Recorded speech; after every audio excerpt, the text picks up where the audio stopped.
Welcome to Democracy Now!, democracynow.org, The War and Peace Report. I'm Amy Goodman.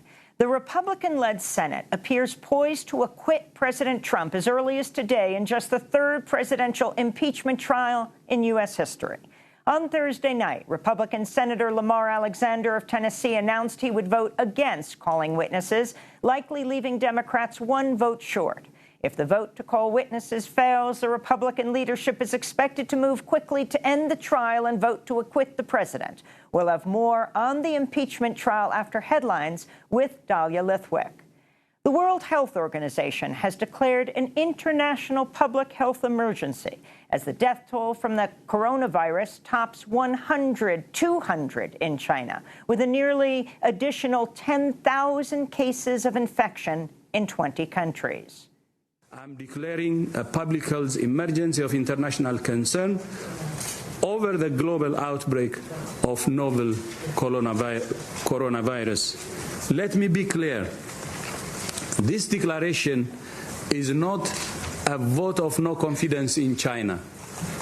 On the contrary, WHO continues to have a confidence in China's capacity to control the outbreak.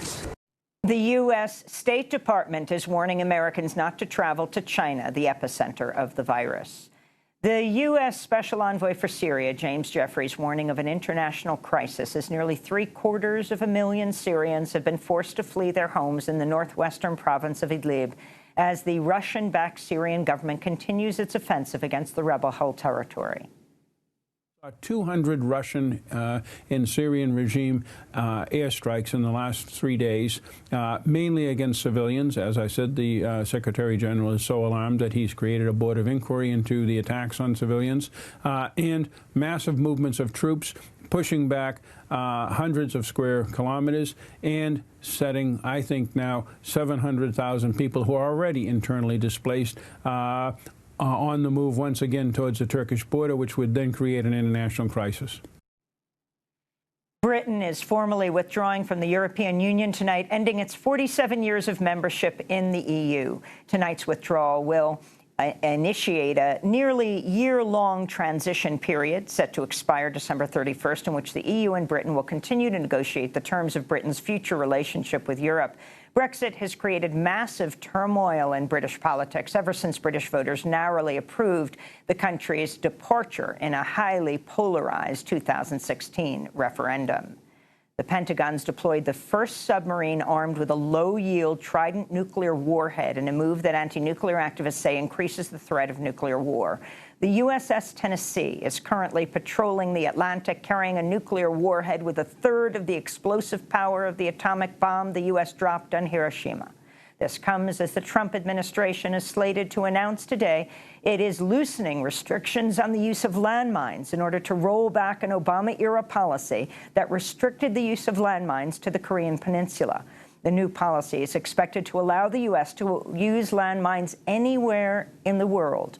This could make the United States one of the only few countries, including Burma, Syria, and North Korea, that would continue to use landmines despite an international treaty banning their use.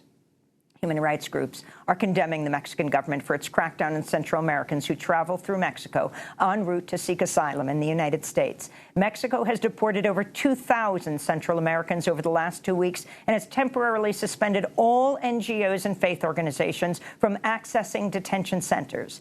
This is Tanya Renayam of Amnesty International.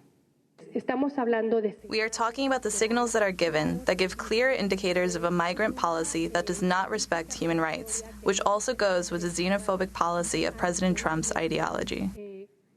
This comes as the Trump administration says it'll expand the Remain in Mexico policy to Brazilian asylum seekers who will now be forced to await their U.S. court dates in Mexico. 60,000 asylum seekers have already been subjected to the Remain in Mexico policy, where Doctors Without Borders says 80% of them report being victims of violence.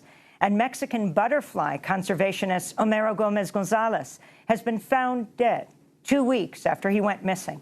An official with Michoacan's Human Rights Commission says he might have been targeted by illegal loggers operating in the area where he managed a sanctuary for monarch butterflies.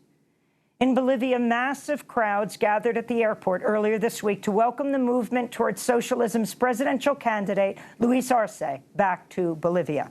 He'll be running against the far-right self-declared interim president, Janine Áñez, who sparked massive backlash by announcing she plans to run in the May 3rd election.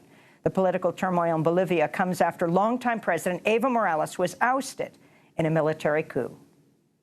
The United States is pushing the European Union to end its ban on chemical-washed chicken as part of the negotiations for the transatlantic trade deal known as the Transatlantic Trade and Investment Partnership. The European Union prohibits the import of chicken products treated with chlorine dioxide, but U.S. Agriculture Secretary Sonny Perdue is pressuring Europe to reconsider this ban, and Trump has threatened to impose tariffs on cars imported from Europe if the EU doesn't agree to the transatlantic trade deal.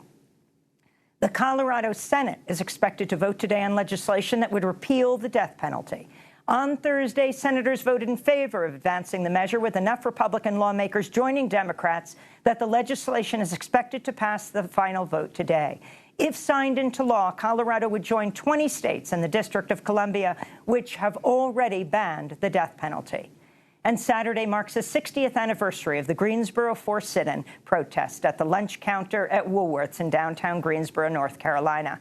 On February 1st, 1960, 4 freshman students at North Carolina's A&T University, Ezell Blair Jr., Franklin McCain, Joseph McNeil, and David Richmond, refused to leave the whites-only lunch counter after being denied service. Their action inspired a nationwide wave of sit-ins aimed at desegregating businesses and public spaces. Within weeks of their action, sit-in protests spread to over 250 cities and towns across the country, sparking a nationwide movement that saw more than 400 protests by the end of the year. And those are some of the headlines. This is Democracy Now!, democracynow.org, The War and Peace Report. I'm Amy Goodman. We're broadcasting from Park City, Utah.